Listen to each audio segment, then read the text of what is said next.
जी शुक्राना गुरु जी, अनंतम शुक्राना हमारे गुरु जी महाराज का। ओम नमः शिवाय। शिव जी सदा सहाय। ओम नमः शिवाय। गुरु जी सदा सहाय। शुक्राना अनंतम शुक्राना। जय गुरु जी, जय गुरु जी, जय गुरु जी। अच्छा, अब 46 चैप्टर है पार्वती खंड का, जिसमें है शिव जी का सुंदर स्वरूप वर्णन।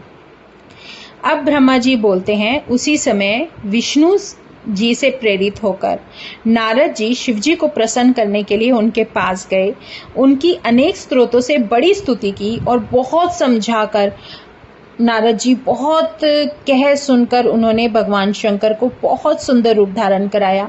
उन्हें देखकर प्रसन्न होकर मैना के पास आए और बोले कि हे मैना विशालाक्षी, देखो तुम पर कृपा करके भगवान शंकर ने बहुत ही सुंदर रूप धारण किया है। मैना ने देखा शिव जी ने करोड़ों सूर्य के समान तेज वाला सुंदर रूप धारण किया है।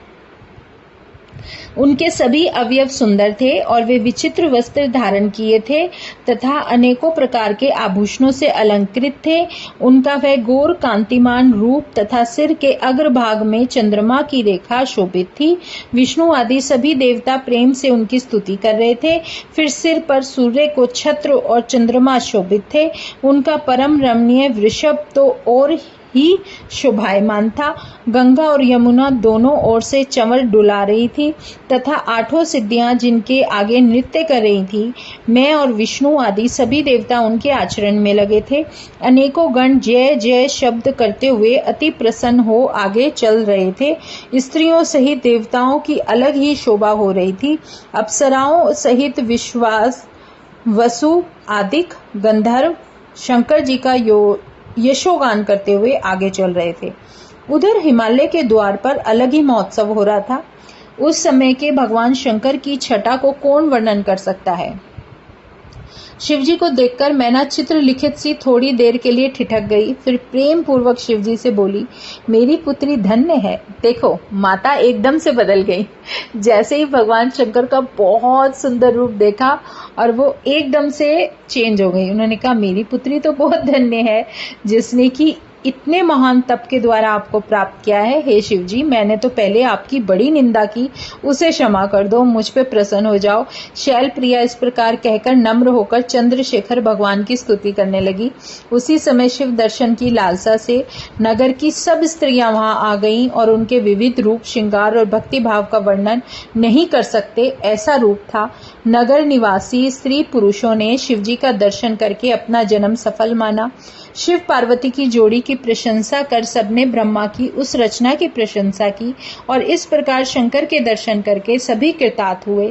फिर तो पहले जैसे लक्ष्मी नारायण की और सरस्वती ब्रह्मा को पाकर शोभित हुए, वैसे ही पार्वती शंकर जी को प्राप्त परम शोभा की छटा के साथ दिख रही थी। सबने चंदन और अक्षतों से शिवजी की पूजा की तथा सादर फूलों की वर्षा की। सभी लोग मैना और हिमालय के भाग्य की प्रशंसा करने लगे। उसे सुनकर विष्णु और देवताओं सहित भगवान शंकर भी बहुत प्रसन्न हुए। अब है 47वां चैप्टर, जिसका शीर्षक है वर आगमन।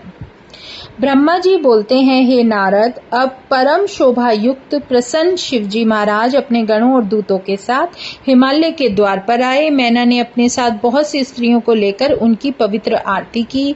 उस समय शिवजी सभी प्रकार के रत्नाभूषणों से भूषित और वर के योग्य सभी श्रृंगारों से युक्त एवं सुसंपन्न थे। उनके चारों ओर कांति व्याप्त थी तथा उनका सुंदर सर्वांग करोड़ों कामदेव की शोभा से भी अधिक सौंदर्यपूर्ण था। अब उनमें कोई व्यग्रता न थी और करोड़ों चंद्रमा के समान उनका मुख कमल शोभायमान हो रहा था। तब अपने ऐसे सुंदर जमाता प्रभु शंकर को आगे स्थित देख मैना प्रसन्न हो गई और उनका समस्त शोक जाता रहा। वह अपने भाग्य तथा पार्वती और भूधर के कुल की प्रशंसा करने लगी। सती मैना बार बार प्रसन्न होकर शंकर जी को देखती। मतलब जो मैना थी अब बहुत खुश थी कि मेरी बेटी बहुत अच्छे वर को प्राप्त कर रही है, और वो बार बार इतनी खुश थी कि बार बार शंकर जी को देखती ही रह जाती और उनको निहारने लगती। फिर घर में लौटकर पार्वती का प्रेम से आलिंगन करके कहने लगी, हे बेटी तू धन्य है। अन्य स्त्रियां कहती कि यह तो दुर्गा भगवती है। कुछ कन्याएं कहती कि हमने तो ऐसा सुंदर वर देखा ही नहीं, गिरिजा देवी धन्य है। चारों तरफ कुशल गंधर्व गण बाजे बजा रहे थे, जिसके मध्य में हिमालय ने प्रसन्नता पूर्वक द्वारचार किया तथा स्त्रियों सहित मैना भी उत्सव करने लगी। पश्चात हिमालय के अंतःपुरचारी दुर्गा भगवती को लेकर कुल देवता का पूजन करने के लिए घर के बाहर चले गए। उनके रूप सौंदर्य और वस्त्र आभूषण युक्त श्रृंगार आदि का वर्णन नहीं हो सकता। उनमें अपूर्व शोभा थी, जिन्हें अपने किंचित नेत्र कोरों से देखते ही त्रिनेत्र ने शिवा से प्राप्त अपनी विरह व्यथा को त्याग दिया। इतने में काली अपने नगर के बाहर जाकर कुल देवी की पूजन कर ब्राह्मण पत्नियों के साथ अपने पिता के भवन आई। फिर ब्रह्मा विष्णु आदि देवताओं के साथ शिवजी भी अपने स्थान को चले और हिमालय ने अनेक संपत्तियों से उनकी सेवा की। अब 48वां चैप्टर है शिव हिमग्रह गमन। ब्रह्मा जी बोले, अब शैलराज ने वेद मंत्र द्वारा पार्वती का यज्ञोपवीत संस्कार कराया, जिसमें विष्णु आदि सब देवता और मुनि कुतूहल पूर्वक सम्मिलित हुए। फिर शिवजी के दिए हुए भूषणों से पार्वती जी को अलंकृत करा गया और शंकर प्रिया ने निर्मल वस्त्र धारण किए। त्रिजगद्धात्री ने मन में भगवान शंकर का ध्यान किया। दोनों ओर आनंदवर्धक उत्सव होने लगे। ब्राह्मणों को अनेक प्रकार के दान दिए गए तथा और भी याचकों को दान दिया गया। गीत वाद्य के उत्सव मनाए गए। सभी देवता भक्त पूर्वक शिव और पार्वती को प्रणाम कर हिमालय की आज्ञा से अपने अपने आसन पर बैठ गए। तब ज्योतिषाचार्य गर्ग जी ने पर्वतराज हिमालय से कहा, हे हिमालय धराधीश, हे काली के पिता, अब तुम पाणी ग्रहण के लिए शंकर जी को अपने घर ले आओ। कन्यादान का यही उचित समय है। पर्वतराज ने ब्राह्मणों को भेजकर शिवजी को अपने घर में बुलाया। बाजे बजने लगे। वेद ध्वनि और गीत तथा नृत्य आदिकों से उत्सव होने लगा। उसी समय हर्ष से देवताओं सहित कन्यादान का समय जानकर शिवजी अपने वृषभ पर बैठकर, मतलब अपने नंदी जी पर बैठकर यज्ञ मंडप में आए। पर्वतोत्तम ने वृष से शंकर जी को गृह में प्रवेश कराया। फिर सब देवताओं को प्रणाम एवं उनका सम्मान करके आंगन में रत्न जटित सिंहासन पर बैठाया। ब्राह्मणी जितने भी ब्राह्मण थे और उनकी पत्नियां थीं, अन्य पुरंदरियों के साथ मैना ने हर्ष पूर्वक उनका निराजन कर मधु पर्क दिया। पुरोहित ने मांगलिक कृत्य कराए। इधर शिवजी की ओर से लगन को देखकर बृहस्पति जी ने कन्यादान का परमोत्सव आरंभ किया। उधर से शुभ घड़ी को विचार कर एक घड़ी रात शेष रहने पर गर्ग जी ने प्रणव भाषण किया और पुण्य वाचन कर पार्वती के हाथ में चावलों की अंजलि दी, जिसे भगवती ने शिवजी के ऊपर धारण किया और पार्वती ने दधि अक्षत कुश तथा जलों से परम मोद और रुचि पूर्वक लोकाचार किया। उभय पूजन में वहां एक परम शोभा छा गई। लक्ष्मी आदि स्त्रियों ने विशेष रूप से निराजन आरती तथा मांगलिक कृत्य किया। फिर शिवा शंकर की और शंकर पार्वती की ओर देखते हुए बड़े आनंदित हुए।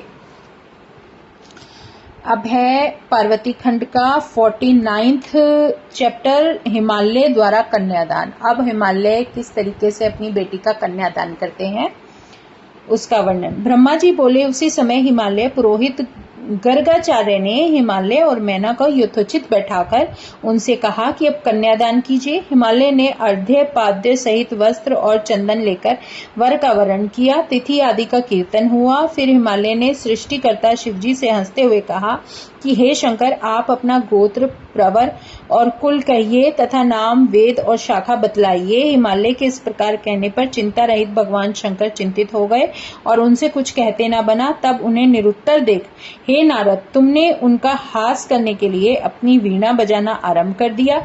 हे धीमान, तब तुमको हिमालय ने हठ पूर्वक मना किया तथा विष्णु आदि देवताओं और मुनियों ने भी निवारित किया, परंतु शिवजी की माया ऐसी थी कि नारद जी नहीं माने। इस पर हिमालय ने फिर से मना किया और स्पष्ट कहा कि वीणा मत बजाओ। मतलब नारद जी को कह रहे थे स्पष्ट रूप से कि तुम वीणा मत बजाओ। तब तुम अपने हृदय में शिव को स्मरण करके हिमालय से बोले, तब नारद जी अपने हृदय में स्मरण कर रहे थे परमात्मा को और हिमालय से बोलते हैं, हे शैलराज, भला तुम कितने मूर्ख हो जो महेश्वर से ऐसा प्रश्न करते हो। ये तो महेश्वर के लिए उपहास की बात है। महादेव जी के गोत्र और कुल की तो ब्रह्मा और विष्णु भी नहीं जानते, अन्यों का तो कहना ही क्या है। यह तो अरूप परब्रह्म, प्रकृति से परे, निराकार, निर्विकार, मायाधीश और पर से भी परे मात्र है।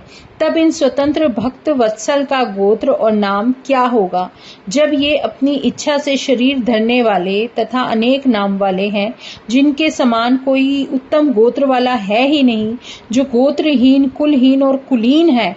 वे पार्वती के तप से तुम्हारे जमाता बने हैं, इसमें कोई संदेह नहीं। अधिक क्या कहें। इन शिवजी की माया बड़ी दुरुत्य है कि तीनों लोक इनके अधीन है। हे पार्वती के पिता, यह जानकर तुमको इस प्रकार का कुछ भी विचार नहीं करना चाहिए। तुम प्रसन्न होकर कन्यादान करो। महेश का गोत्र और कुल केवल नाद ही है। नाद में शिव तथा शिव में नाद में कोई अंतर नहीं है। इसलिए तो मन में हर्षित हो जाओ, खुश हो जाओ। और शिवजी की प्रेरणा से जो मैंने वीणा बजाई थी, हे नारद, तब तुम्हारे इन वचनों को सुनकर गिरिराज हिमाद्री विस्मय रहित तथा संतुष्ट हुए। तदंतर हिमालय और मेरु आदि से एक ही साथ कहा कि गिरिराज, अब कन्यादान में विलंब ना कीजिए, क्योंकि विलंब करने से कार्य का नाश होता है। तब मित्रों का यह वाक्य सुनकर हिमालय ने भगवान को सविधि कन्या दान दिया और कहा कि हे परमेश्वर, मैं आपको यह कन्या अर्पित करता हूँ। अब आप इसे अपनी भार्या कल्पित कर प्रसन्न हो जाइए। फिर तो मंत्रों द्वारा हिमालय ने महाशिव भगवान को अपनी कन्या दान कर दी और हिमालय के बंधु वर्गों ने शिवा का पूजन कर शिवजी को समुद्र दान दिए और हिमालय ने भी दहेज में नाना प्रकार के द्रव्य प्रदान किए, विविध प्रकार के रत्न जटित पात्र प्रदान किए, 1,00,000 गौएं, मतलब गाय माता जो होती हैं, गौएं, और सजे हुए सहस्त्र घोड़े, सहस्त्र मतलब बहुत, हजारों घोड़े, तथा द्रव्यों से विभूषित 1,00,000 दासियां, 1 करोड़ हाथी और इतने ही सोने और रत्नों से बने हुए रथ दहेज में दिए। इस प्रकार अपनी पुत्री पार्वती को शिवजी के लिए विधि पूर्वक अर्पित कर हिमालय कृतार्थ हुए और वेद पाठी ब्राह्मणों ने पार्वती का शिवजी के साथ महोत्सव अभिषेक किया और बहुत आनंद उत्सव हुआ। अब है 50th मतलब 50वां अध्याय, ब्रह्मा का मोह। अब जो है ब्रह्मा जी जो हैं उनका मोह बताया गया है। ब्रह्मा जी बोलते हैं, उस समय ईश्वर ने ब्राह्मणों द्वारा स्थापित की हुई अग्नि में पार्वती को गोद में बिठाकर हवन किया। वेद मंत्रों द्वारा अग्नि में आहुतियां डाली और मैनाक ने जलांजलि प्रदान की, अर्थात लावा परछन किया। पश्चात शिव और पार्वती जी ने विधि पूर्वक अग्नि की परिक्रमा की। उस समय जो मुझ ब्रह्मा ने पार्वती जी के मुख चंद्र का अवलोकन किया तो उनके दर्शन से मेरा मन शुद्ध हो उठा, मेरा वीर्य पृथ्वी पर प्रतीत हो गया। मैंने लज्जित होकर अपने चरणों से छिपा दिया।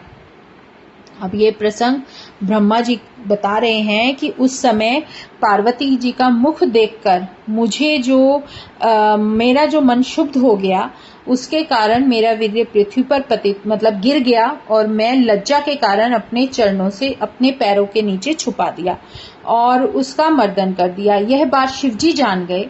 वह अत्यंत कुपित हो मुझे मारने के लिए उठे। चारों ओर हाहाकार मच गया। विष्णु आदि देवता शिवजी की स्तुति करने लगे, बड़ी स्तुति की। तब शिवजी ने दया करके अभयदान दिया। विष्णु आदि सब देवता तथा मुनि कुछ मुस्कुराकर पुनः परमोत्सव करने लगे, मतलब शिव भगवान को बहुत अच्छे से समझाया, उन्हें स्तुति की, उनसे माफी मांगी गई। इधर मेरा मर्दित वीर्य कण कण हो गया, जिससे हजारों बाल खिल्ले ऋषि उत्पन्न होकर तत्काल ही मुझे पिता पिता कहने लगे। इतनी शक्ति थी भगवान जी में। और तब वो बताते हैं कि इससे नारद जी कुपित हो गए और उन बाल खिल्लियों को गंधमादन पर्वत पर चले जाने की आज्ञा दे दी। वे शंकर भगवान को नमस्कार कर गंधमादन पर्वत पर तप करने के लिए चले गए और विष्णु आदि देवताओं से आश्वासित मैं निर्भय समर्थ शंकर जी की स्तुति करने लगा और हाथ जोड़कर सृष्टि रचने का वर दिया और सबको आनंदित कर दिया। अब है 51th चैप्टर, शिवजी द्वारा सिंदूरदान तथा कोहबर और स्त्रियों द्वारा हास विलास वर्णन। ब्रह्मा जी बोले, हे नारद, फिर तो मैंने मुनियों को साथ लेकर शिवाज्ञा से पार्वती और शंकर के विवाह का शेष कार्य कराया, उनका अभिषेक कर ब्राह्मणों का दर्शन कराया, हृदय स्पर्शी कार्य कराया, बड़े उत्साह में स्वस्ति वाचन हुआ। ब्राह्मणों की आज्ञा से शिवजी ने पार्वती के सिर में सिंदूर लगाया। अब पार्वती जी की अद्भुत शोभा हो गई। शिवा शिव एक आसन पर बैठे। फिर मैंने आज्ञा दी तो दोनों अपने स्थान पर आकर मिष्ठान भोजन करने लगे। लौकिक रीति से विवाह का सब कृत्य हुआ। शिवजी ने विधि पूर्वक आचार्य के लिए गोदान किया। अनेकों मांगलिक वस्तुओं का दान हुआ। अनेकों रत्न और करोड़ों प्रकार के द्रव्य तथा 100 सोने की मुद्राएं ब्राह्मणों को दान की गई। तब देवता और चराचर जीव मन में प्रसन्न हो जय जयकार करने लगे। चारों ओर से मंगल गान और आनंद वर्धक बाजों की ध्वनि हो रही थी और मैं तथा विष्णु, मतलब मैं, ब्रह्मा तथा विष्णु आदि देवता अपने अपने स्थान को चले गए। फिर हिमालय के नगर की स्त्रियां शिव और पार्वती जी को कोहबर स्थान में ले गईं, लोकाचार कर अनेकों उत्सव किया। फिर कृत्यों से निवृत्त हो सुंदर घर में ले गईं। कुछ पुलकित हंसी हुई। जय ध्वनि के साथ कटाक्ष करती हुई स्त्रियों ने गांठ खोली। फिर अपने घर में शिवजी को स्थित देखकर सब अपने भाग्य की प्रशंसा करने लगे। नव दंपति को देखने के लिए स्त्रियों का भारी जमाव हो गया। लक्ष्मी, सरस्वती, सावित्री, जानवी, अदिति, शची, लोपामुद्रा, अरुंधति, अहिल्या, तुलसी, स्वाहा, रोहिणी, वसुंधरा, संज्ञा तथा रति प्रभृति देवताओं की स्त्रियां और देवताओं, नागों और मुनियों की कन्याएं अनगणित संख्या में आकर शिव के पास बैठ गईं तथा क्रम पूर्वक वे देवियां शिवजी से हंसकर बात करने लगी। कोई कहता है, महादेव, इस समय प्राण प्यारी सती तो तुम्हारे समीप ही स्थित है। इनके चंद्रमुख को देखकर अब तो विरह संकट का त्याग करो। अब तो आप इस सती से आलिंगन कर अपना समय बिताइए। अब तुम्हारा इनसे वियोग न होगा। लक्ष्मी देवी ने कहा, हे देवेश, अब लज्जा को छोड़ इस पार्वती को गोद में बैठाओ और इसके लिए आपका जो दम है वो घुटा जा रहा था, अब इसके प्रति क्या लज्जा है। सावित्री ने कहा, हे शंभो, अब पार्वती को भोजन करा के आप भी भोजन कीजिए, इसमें कुछ भी दुख मत मानिए। फिर आपको आचमन करा आदर सहित पान खिलाइए। और जानवी ने कहा, अब कंघी लेकर अपनी प्राणेश्वरी के बालों को सुलझाइए। मतलब सब लोग मिलकर भगवान शंकर को छेड़ रहे थे। सुहागिन स्त्रियों के लिए इससे बढ़कर कोई और सुख नहीं है। इसी प्रकार सब श्रेष्ठ स्त्रियों ने शिवजी से हंसी की और तब शिवजी बोले, हे देवियों, आप सभी साध्वी जगत की माता हो, मैं तो आपका पुत्र हूँ, फिर आप मुझसे यह सब क्यों बोल रही हो। शंकर जी का ऐसा वचन सुनकर सब देवताओं की स्त्रियां लज्जित होकर चुपचाप पुतली के समान चित्र लिखित सी रह गईं और शिवजी ने मिष्ठान का जलपान करके तांबूल ग्रहण किया। जय गुरु जी, शुक्राना गुरु जी, अनंतम शुक्राना। अब 51वां चैप्टर पार्वती खंड का पूरा हो चुका है। शुक्राना गुरु जी महाराज का। ओम नमः शिवाय, शिवजी सदा सहाय। ओम नमः शिवाय, गुरु जी सदा सहाय। शुक्राना शुक्राना, अनंतम शुक्राना। जय गुरु जी।